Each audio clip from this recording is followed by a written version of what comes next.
Good morning and welcome to all the participants of this webinar. This is part of a series of webinars offered by the School of Media. So we can have some conversations, some ideas, some discussions on topics that are relevant to everybody, but especially so to those who are interested in pursuing either courses in media studies or careers in media. We have with us this morning Dr. Sridhar Swami. I am Uma Vangal. I'm the Associate Dean of the School of Media here at Sai University. Dr. Sridhar is a well-known journalist who has been a foreign correspondent, who has reported for more than 30 years on current affairs, on politics, international relations, and other subjects of interest in India and abroad. He also has a career in academics, and where he headed a school of media, a school of journalism at the SRM University. He was the dean of SRM Sikkim University Journalism Department, and also currently a scholar in residence and a professor, visiting professor at the Sai University. Good morning, Dr. Sridhar. Welcome to this webinar. Thank you for being with us. Today, we're going to have a few ideas that we're going to talk about, a few aspects of the title, which you are aware of when you registered. It is about the preying of the media on catastrophes and the certain insensitivity that they seem to exhibit at such times while they're covering catastrophes. So we're looking at having a conversation on this. I'm going to invite Dr. Sridhar to first make some opening remarks on this subject. I will present a few ideas and then we will have a kind of a discussion and then throw it open to the audience to ask some questions or make some additional observations or comments. Dr. Sridhar, may I invite you to say a few words on the topic? Sure. Thank you, Dr. Uma, for that introduction. When you look at the media and catastrophes, it's probably one of the most difficult job a journalist can face with.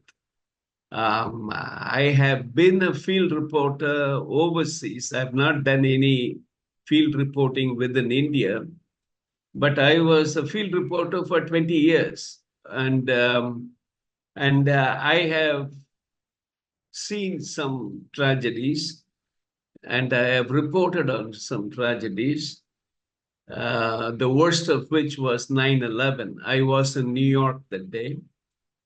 And here you are, you're looking at one of the biggest terrorist attacks on America, which at that time seemed a fortress, impregnable. You couldn't breach it. But still, it was breached.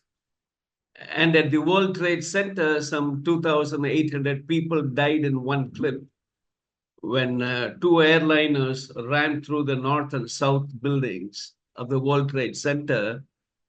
But 2,700 to 3,000 people died. And many people still don't know that there is a metro station underneath the World Trade Center.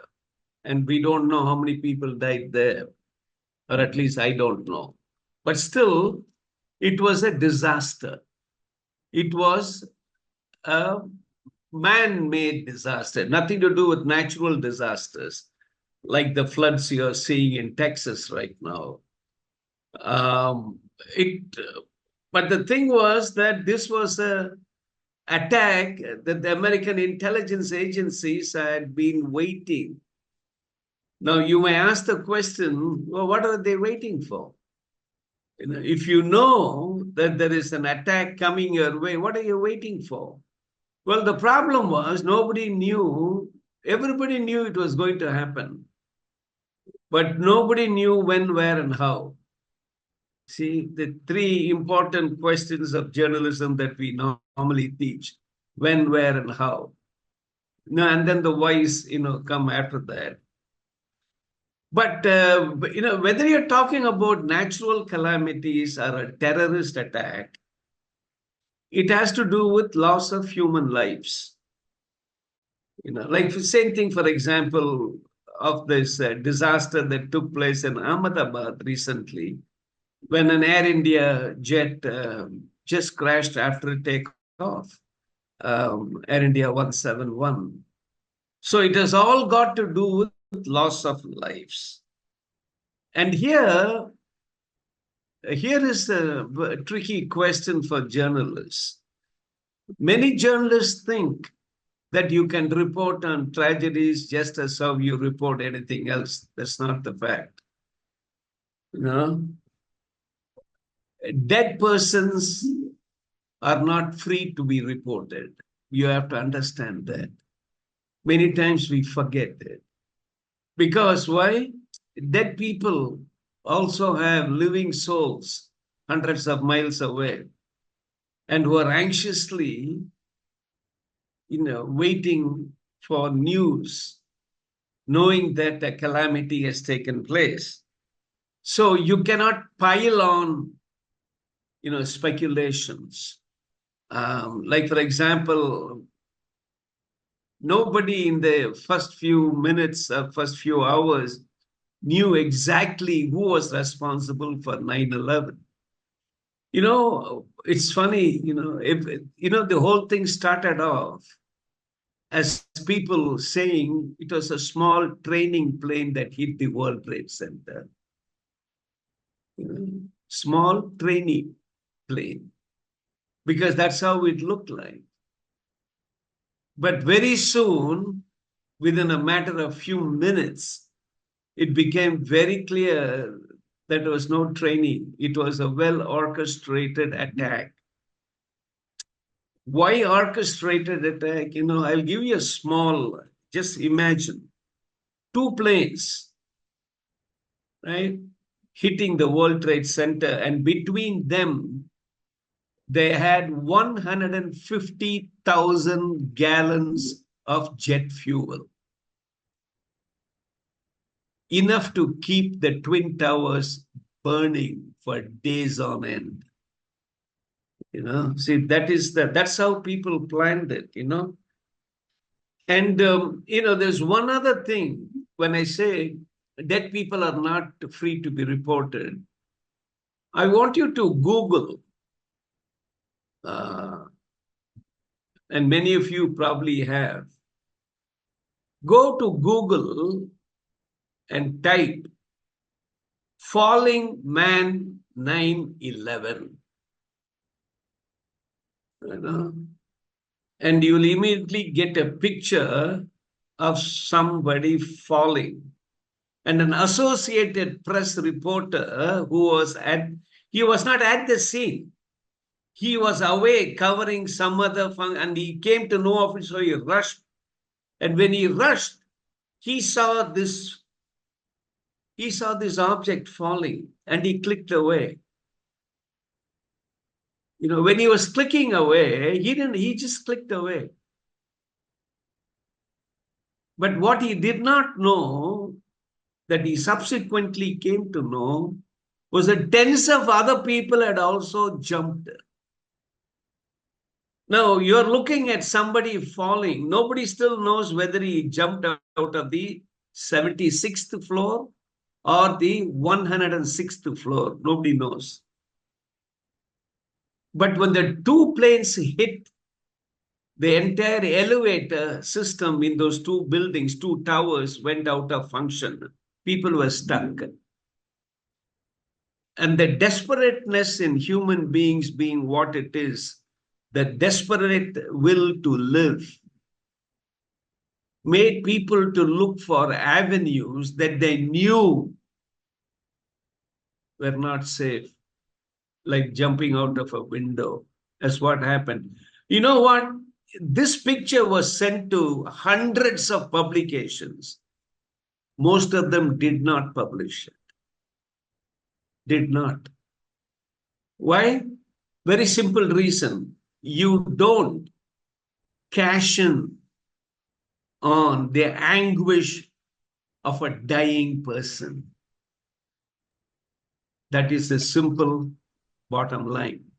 And that's I a just interrupt at this point, because the minute you said that you do not cash in on a dying person, the same Western media that shows that kind of respect for victims or dead victims of particular catastrophes, what was their way of covering similar catastrophes in the global south? So, for instance, the tsunami was one of the biggest catastrophes that we had to face. So, I was going to bring that up because the minute you said that word, it struck me that we had a huge death toll and destruction of infrastructure and all of that along the coasts of Indonesia, Sri Lanka, India, Thailand, Burma, all of the countries that were near the Indian Ocean.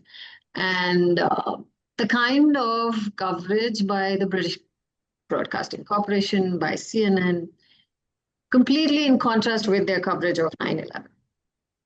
Why do you think that is? That's because, we have different sets of rules. We have different sets of, even in our own household, we have different sets of rules. So why, we are used to double standards. We are used to multiple standards. You judge me one way, but I shouldn't judge you the same way. That's the thing. That's the problem. Like, for example, we kicked up a big furore when some Western media outlets referred to the Pahalgam terrorists as militants. Militants. Are you crazy? But here, they will say one man's terrorist is another man's freedom fighter. Yeah. You will always say that. That's why, Yasser Arafat, he was revered in the East and global South. But, he was hated, in the West. He was revered. I can think of many other people like that. Because you look at him as a terrorist, the other fellow looks at him as a freedom fighter. And here we take umbrage when somebody refers to a terrorist as a militant, but which should not be. But how well schooled are these people? But that's because every media fellow has got an agenda. You go back and see who wrote the stories. You go back and see, it will most probably be written by a guy from global South. Go back and see the fellow who wrote that story on the militant. Go back, and you'll be, but you see, deep down, he knows what he's saying is wrong. But that's what the agenda of the paper is, because when the moment you put a terrorist, immediately the editor will ask, do you know him? Do you know he's a terrorist? How do you know he's a terrorist? Are you sure? Would you put your job on the line? So you pile him with 100 questions, he'll say, okay, what the hell? Turn it into a militant. So that's the thing. We are very quick on the draw when it comes to others. But we don't hold the same standards for ourselves. Like, for example, how do you, report a tragedy? You go to the scene, you see people wailing over a dead body, or you see some fellow who has just escaped death. How do you feel? Oh man, I'm very happy that I'm alive. What do you expect him to say? What do you expect him to say? I think we saw that very recently, didn't we? During the Ahmedabad plane crash, you have this lone survivor, and they thrust a mic into his face and say, how do you feel? Do you feel lucky? Yeah. Do you feel lucky? No, man, I feel very sad that I'm alive. Right. Right. You expect him to say that. Same thing as a reporter, one of the bad habits we have in the media is to find out what others think. Right? I still remember this very well. It comes to me vividly. Mumbai terror attack. It's still going on. And some buffoon in my office calls me, find out what the State Department, White House think. I called this one guy and he said, Sridhar, what do you expect me to say? That we are very happy this happened? You write whatever you want and you stick my name, he said. That's how frustrated he was with that question. We are always looking for certificates. What this fellow thinks, what that fellow thinks. The best lesson that I was given was by our former Prime Minister Narasimha Rao. When he finished his tour of duty in Singapore, I was there covering it, and I went and asked him, sir, how would you sum up? What are you going home with? He pulled me aside. He was a good friend of mine. He pulled me aside, never ask me that question again. And he gave me an answer that still today I follow. He said, when a foreign leader visits India, I am supposed to ask him, what have you brought for me? And when I go back home from a foreign visit, what can I go back with? He said self-respect. That was the last time I asked anybody that question. That was the last time, because he gave me a bit of good advice. Never. Have you ever seen Indian reporters, first question, any foreign visitor comes, do you think India should be in the Security Council? As if that's the burning question of the day. Left to me, I think India should not be in the Security Council because it's a useless organization to start with. So that's the thing. Same thing with, tragedies. There are ground rules. There are. But we breach every one of them. Even more horrific are tragedies that involve violence against women. When the riots broke out in Manipur some time back, the social media was flooded with obscene. I don't know whether they were real or, concocted, but there were obscene pictures of women paraded naked, gang rape. They were all there, out there. We are not even supposed to reveal a name of a victim. And here we are posting videos. What has happened to the media? What has happened to the social media? I also think that today, because of the social media, since you mentioned that phrase, anybody and everybody thinks they're journalists. Anybody with a smartphone thinks they can post a little video, a little clip, and say, I'm on the spot and I'm a citizen journalist who is actually capturing something as it's happening. And in the case of Manipur, for instance, I think a lot of the old footage from some of the protests, some random events that had happened, all of that had coalesced and people were putting up videos. So what do you do in such a situation as a media analyst or a media reporter? How do you counter this kind of irresponsible and insensitive journalism? See, that's again, a double-edged, double-sworded, question. If the government comes down on that social media, we say, you are curbing my freedom of expression. Right. But, what freedom of expression? What freedom of speech am I curbing by asking you not to put out all these vulgar videos? Is it? What is vulgar to you is not vulgar to me. Okay. See, that's how the Western countries, Sikh separatists were handing out death threats and they were vandalizing Indian government, diplomatic property in the West. And you know what Canada said? We can't curb freedom of expression. Freedom of expression, What? yeah. Are you nuts, man, Trudeau? This is you call freedom of expression? And there is one, I forget that name of that paper. It's out in somewhere in Europe. Every year, they publish a picture of the prophet. Oh, yeah. It's the And Swedish every newspaper. year, the group of people get together and burn that, building. They do the same thing next year. You ask those fellows, they say freedom of expression, without realizing that you're hurting the sentiments of people. The Islam tenets, there cannot be an image of the prophet. It's as simple as that.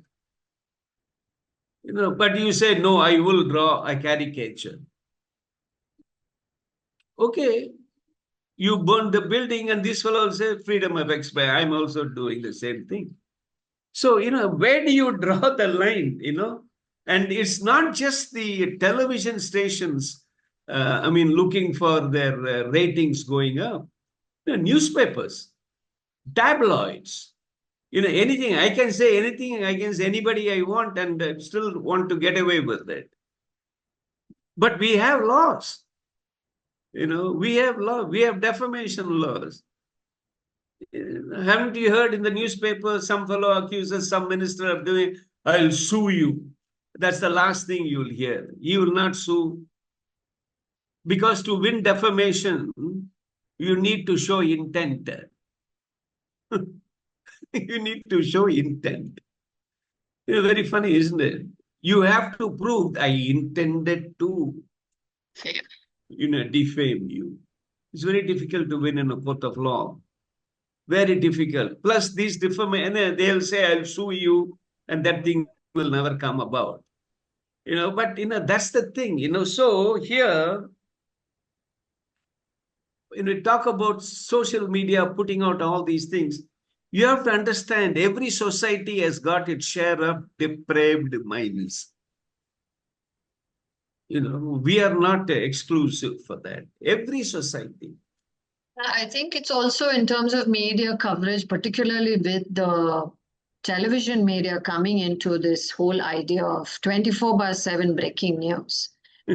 We kind of get into what I like to refer to as vulture journalism, where you are literally preying on other people's misfortunes, particularly in terms of man-made disasters, whether it was the Bhopal gas tragedy or whether it is the recent aircraft crash, Air India crash.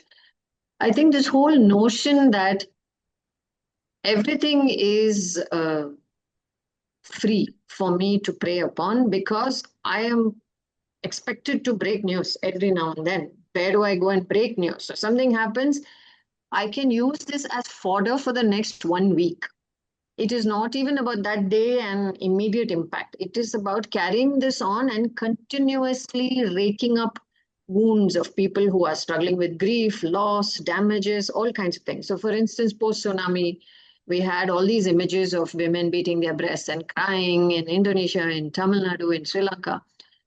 And then, no follow-up reporting after that of the kind of rehabilitation or rebuilding, especially when I go in as a documentary filmmaker and I'm talking to people, meeting people, going into the field, I realize that they are so angry with the media because they say all these people turned up and asked us all kinds of questions, thrust their cameras at us, thrust their mics at us, and used us. They put us all over the media. If you remember, every channel with its name or brand had a donation relief fund donation campaign that they were running. And so they would run these videos endlessly, preying on the tragedies, preying on people's loss and grief.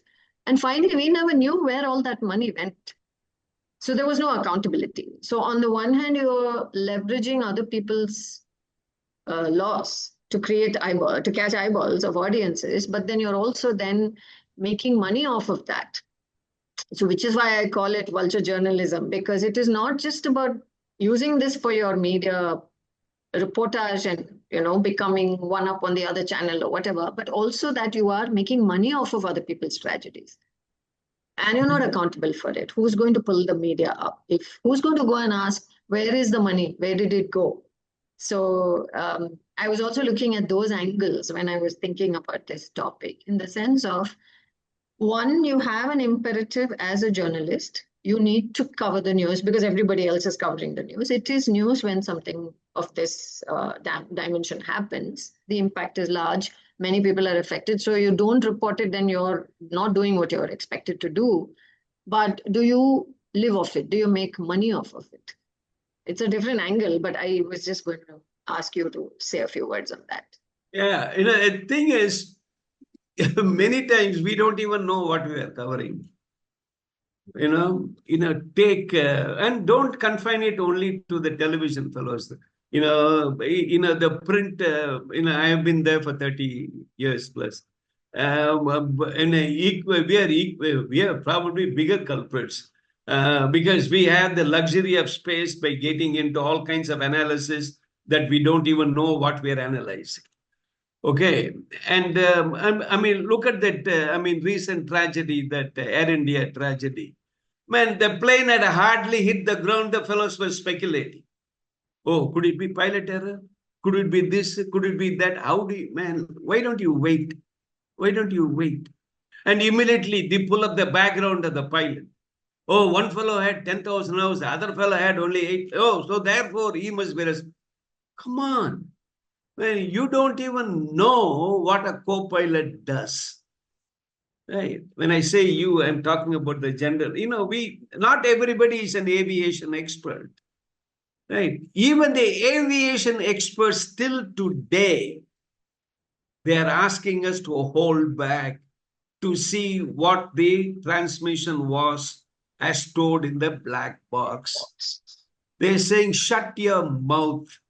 No, we can't, because that's a disease, you see. Running our mouth is a disease, and that goes on. And immediately one day, one fellow writes, no, it is pilot error. Other fellow writes, no, it is mechanical. Okay, if it's mechanical, does it have to lay on the doorsteps of Boeing company? No, not Boeing. The fellow who serviced it. Who is the fellow who serviced it?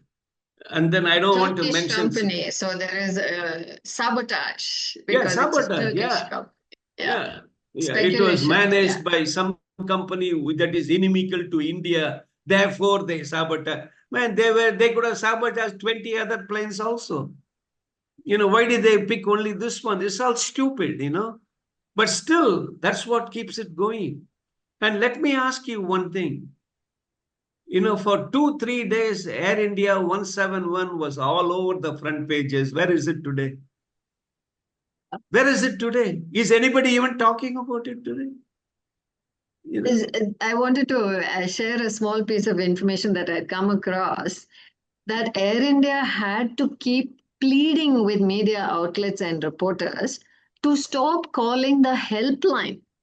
So they had set up 2 helplines as an airline for families of passengers who are on board or the crew and any information on the whole thing, right? So they had 2 helplines set up. And the media were jamming those 2 helplines because they were calling those helplines for information. Yeah. Yes, so that is the extent to which it's become not just insensitive, but completely senseless. No, senseless. No brains. Brainless reporting, I call. So do you think it is because a lot of people are coming into journalism without a clear understanding of what this is all about, what their job is all about? You see, do you think media training helps in that sense? I'll give you another personal example. When I was covering Southeast Asia, there was a row going on between Malaysia and Australia. And why that thing came up today is that today is the 100th birthday of Prime Minister Mahathir Mohamad. He's probably one of the very few living statesmen today, and he's a very, very accomplished man. I have met him, interviewed him and all that stuff. But there was a going on row between Malaysia and Australia about something I don't remember now.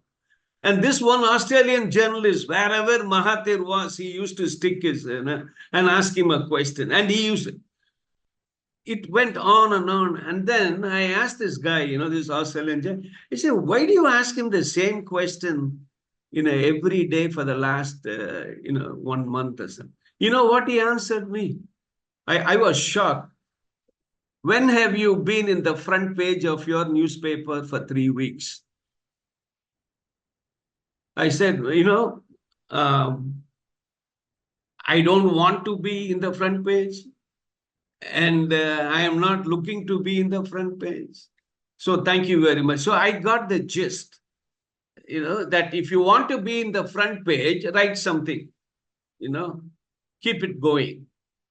It's just like me going to the State Department every day and asking them a question about Kashmir that we already know what the answer is. But they will say something that we don't want to hear. And then immediately we will say, oh, State Department today said that, as if they didn't say that yesterday. And that will come as some big revelation. It's not a revelation at all. It's just a restatement. So we have a lot to do. Like why here, reporters, they write about farmer suicides. Do you even know what it takes for a poor soul of a farmer to commit suicide? It is not because he could not meet one EMI in some bank. It's not that. It's not that at all. But it's deeper. So for that, you have to get into the meat of the question. You have to dig deeper to find out. Why is it that this poor soul put a rope around his neck? What drove him to that depth that he found no other solution? So we don't. Another thing, when we are covering tragedies, we forget the difference between sympathy and empathy. We mix these two things up. We mix these two things up. We think we are empathizing, and we end up sympathizing. Dr. Sridhar, I'm going to request you to hold on to that sentence because we have a very interesting question by a young person, Anant Prabharaj, who says, good morning, ma'am, sir. How can media strike a balance between urgency and dignity when covering catastrophe? I think your point will mesh very well. Your answer will mesh very well with his question. Urgency should never take the lead. Your objective reporting should be the primary focus. And if your editor does not understand that, it's time to look for a new job. You are not here to do a hatchet job. It's just like an editor asking you to go out and report an Air India disaster. Hey, make sure that you find fault with the pilot. No, I'm not there to do that. I'm sorry, sir. Luckily, I worked for a paper that never asked me to do anything like that. Stupid, they never told me how to write a story. But there are very few of those things, left these days. Urgency is one thing, but if you lose track of objectivity, you don't deserve to be called a journalist. That's what differentiates the professional newspapers from the rags. You can easily identify a rag newspaper. Easily. It takes you nanosecond to figure it out. Just read the headline, it's a rag. Just read the headline, it's, or, okay, forget it, read the first sentence, it's a rag.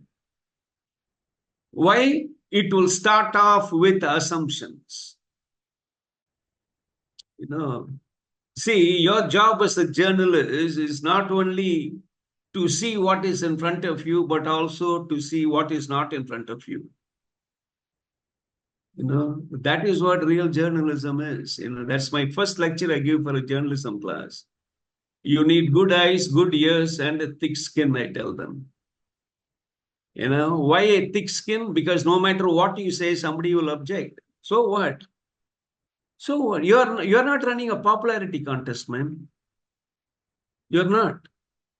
You're running a contest against yourself, but trying to be truthful and objective.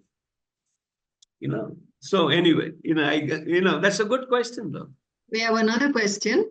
As a student interested in journalism, how do we learn to report on tragedies without being insensitive or seen as exploiting suffering, especially when media houses push for sensational stories? Oh, if they push you to do sensationalism, I tell you, find a job as a feature writer or a staff writer. Don't go as a reporter. Because you know what it is? I was in New York for 1 week after 9/11.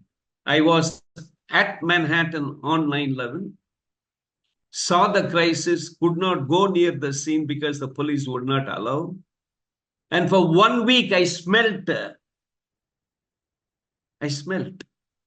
not of anything burning, but I smelt human body burning, especially hair.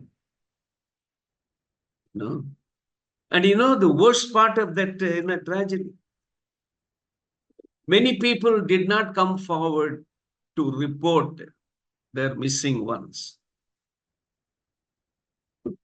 You'll be shocked if I tell you why.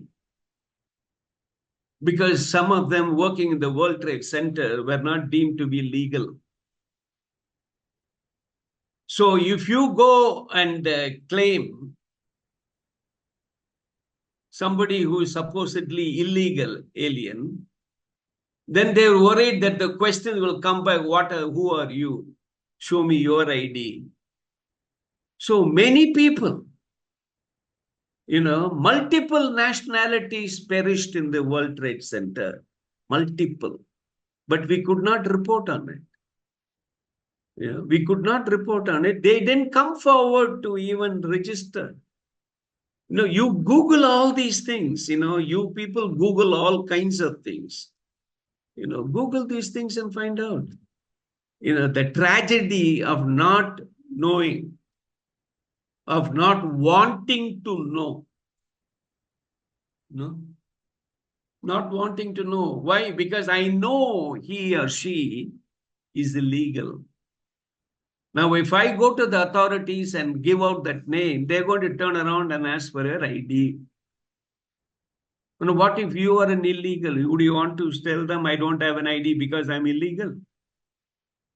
See how that multiplies. So you have to be sensitive to all those things. Not many people will come forward. Not many people. Especially in New York, it's a town of about 100 different nationalities. And God knows how many they said about 50 different nationalities perished in the World Trade Center attack. I don't know. I have not cross-checked it. But, it's difficult. It's very difficult if you're a reporter in a tragedy. Even covering a road accident in India is very difficult. Have you ever seen a road accident in India? People will be covering all over that affected person, not even giving him or her room to breathe. Because we always are curious how an accident was. What kind of a sick fellows we are, man? We are right there. We are trying to, we are already there in analyzing the accident. We don't even know what happened. We don't even know what happened. And then when the police come and ask you questions, you are the first to bolt. Why? You don't want to go to court and testify. So you are there for all the damaging parts, but for the main part, you skip. No. So it's very difficult. And you have to have a good, you cannot have anything, you cannot be weak-minded, you cannot be weak-hearted. When you are sent to cover a tragedy, you should have a heart as cold as stone. You should throw everything else out, toss everything out. God, I still can't get over that 9/11. At night, sometimes I still think of it. You know, Especially my family lived 200 miles away from New York and Washington, D.C. They did not know if I was okay. They had to know through Chennai, 10,000 miles away. Chennai used to tell my family, no, we are getting his report, so therefore he must be okay. Nice way of finding out, right? Uh, but there are very difficult essays. That's why I said at the beginning itself, this is probably the most difficult assignment a journalist can ever have. Dr. Uma talked about, about the tsunami. Fantastic, I live in Mylapore in Chennai. I mean, the water came down through my streets, it seems. I was sitting somewhere else, my mother is calling me. Hey, tsunami is, and I said, don't bother, it won't come. It won't engulf our apartment. It's just a week. But still, we have, but then again, as she said, we are not worried about long. We are worried about other things. And some fellow wants to make a buck out of this. It's all, it's sickening, I say sometimes. The field is sickening. But that's where, we teach you in media studies. That's where we teach you issues of ethics. How do you do ethical reporting? I think we also focus on balancing ethics with legalities, because we also teach media law and what are all the restrictions on the freedom of expression. Because while we talk, everybody knows Article 19(1)(a), because they can justify it and say, well, I have freedom of speech and expression in India. But very few are aware of Article 19(1)(b) and the reasonable restrictions, which are things we will talk about in class. We will have case studies, we will analyze a reportage, we will hopefully create empathy and sensitivity as opposed to, preying off tragedies. I think there is one more question. Yeah, I think there is a question. In the recent Air India Boeing crash, some media channels aired disturbing visuals and unverified passenger accounts within minutes. As journalism students, how do we draw the line between the public's right to know and respecting the dignity of those affected? Thank you, Rajeshri, for that question. Dr. Sridhar, let's hear your thoughts on that. If I were an onlooker, I would look around and see how many passengers there to give you interviews. All of them died except one. So who the hell are you, banking on? Who are you banking on? Nobody. Nobody. You can't even go to that hostel, where that ill-fated plane crashed, and ask anybody. Because the hostel was at the receiving end. So you have to think for yourself. I saw a report, I think it was in the New York Times. He didn't claim anything. They were very careful in their reporting. They said, based on the visuals we saw that existed of the plane taking off and hitting the ground. See, based on the visuals already out there, right there, I'll ask a question: who took that visual? Who took that visual? I have to satisfy myself as to who took that visual. I think they later revealed that it was a young boy who was on the roof of his house, And his father's phone he picked up and he was playing around That's with the good. camera. And that's how he got that video, that visual that everybody has now of the plane crashing. Yeah. So based on that, these people have come to certain conclusions. But they also said this is not by any account a definitive assessment. See, that is the most important thing. The black boxes have not been analyzed. And already there's a furor in India. Why should the black boxes be taken out of the country for analysis? Hey, if some other country has got a better analytical features, why would I not want to take in there? Why can't you analyze it now? Therefore, there must be. Could you stop? Even before they've analyzed it, you're casting aspersions. Okay. And and those people in the media are giving space to these aspersions. You see, that's the sickening part. That's a sickening part. We politicize everything. We politicize everything. Now, suppose this was taken to US, then they will say, oh, we have already become a tool of imperialism. That's why you're taking it there. Or you take it to Russia, they'll say, why do you take it to Russia? It is fighting a war with Ukraine. So what? If they have better facilities, why no? Why don't you even take it to China if they have better facilities? Your job is to find out the reason, so that those kind of disasters don't happen again. See, that's a problem with journalism today. We are spending a lot of time on irrelevant questions. Irrelevant questions. There is a beautiful center page article today on Dalai Lama turning 90. I'm sure 90% of the people won't read it.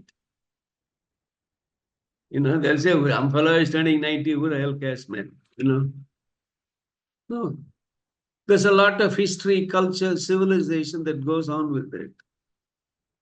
And international relations. But we don't want to read. No, we don't want. We're looking for something spicy, man. Much of the time, the problem is not newspaper. The problem is you and me. Okay. I asked some time back, I asked one editor of a newspaper, I say, why do you carry all these kinds of pictures? Revealing pictures. And I said, why do you carry all these pictures? He looked at me straight in the face and said, because you wanted it. He didn't mean me personally, but he said, you fellows want it. So you want it, you get it. You want it, you get it. So blame ourselves. See, if you feel a newspaper is turning into a rag, don't buy it. If you feel that the television channel is feeding you rubbish, don't watch it. They will get the message very soon, because a lot of these people are fueled because of ads.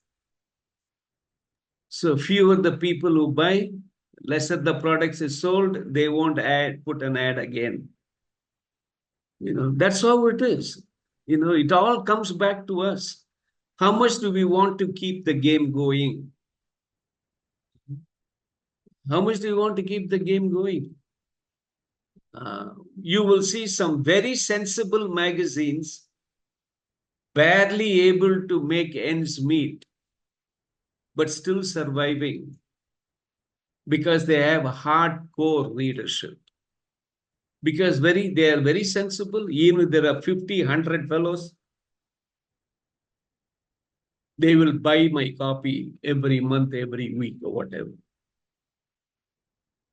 And then, there are others, who are there for different reasons.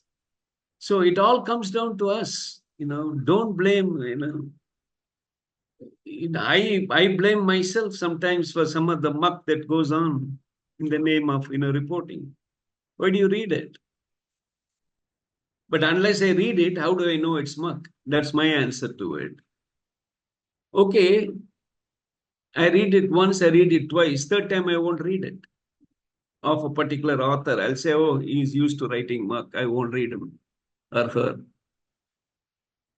And people will get the message.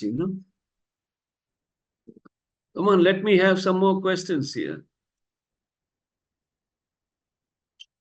Yes. Young people out here in the audience, please do ask us some questions so that we can have some more discussion on this topic, because the two of us can keep talking to each other. But the idea is to see what you guys want to know, what you're interested in discussing. What is your thoughts on the issues we've been discussing?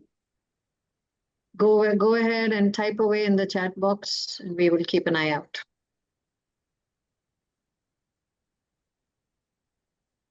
And another thing I wanted to tell you folks, many times always don't blame a reporter.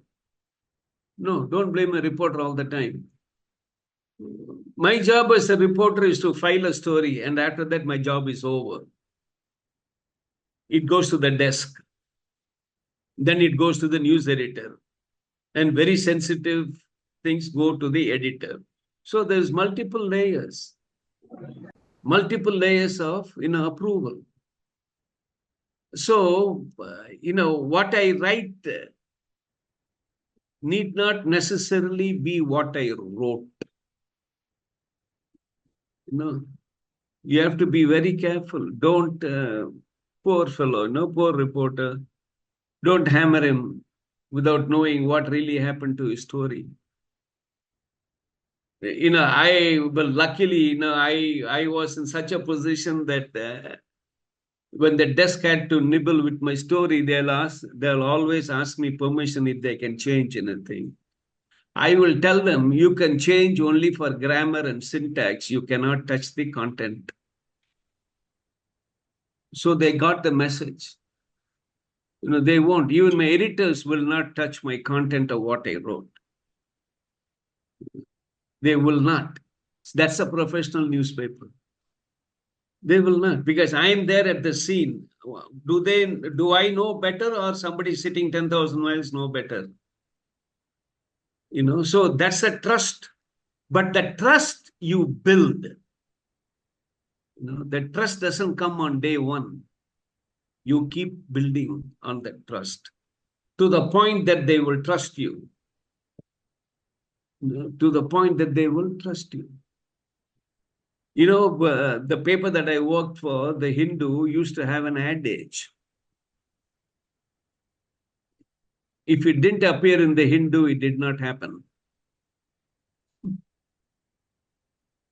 Because they used to criticize that sometimes we run the news late. Sometimes we run it late because the editor says, check it. I think it was a rule that you checked, you verified any information that came to the office from 3 different reliable, credible sources. If it didn't come through from 3 sources, you did not publish it because you are not sure of the authenticity of that information. Yeah. We will not. I can tell you a lot of funny stories. I'll do that if you take my class, but not here, because some of those things can't be said in an open forum. True. But lot of only good things, nothing bad or anything like that. But we had to, because there's no question of passing on the blame. So see, I don't know how many of you people understand, know that if I'm going to sue for defamation, I don't sue the editor, I sue the publisher. Because he's the ultimate fellow who publishes the story. And he may not even be a journalist, That's the thing. So So whatever it is, I had that man at the back of my mind. I don't want that poor soul to go to jail because of what I write.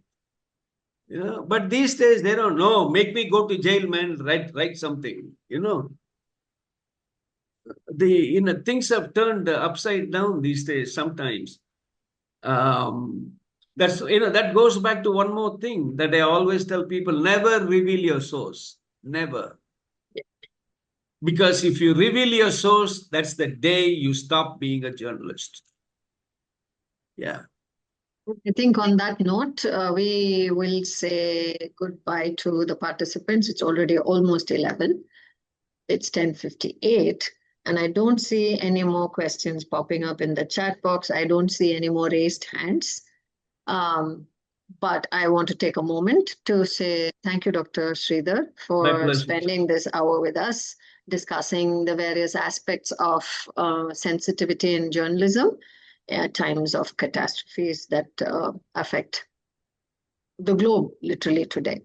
Thank you. And to the participants, if you want to revisit this discussion, it will be up in the university's YouTube channel. And do let us know if you need to know more about how to register and sign up for other such webinars and also to the courses. Do check out our website and hope to see you soon on another webinar that the School of Media will host soon. Thank you. Thank you, Dr. Sridhar. Bye-bye. Thank you. Thank you.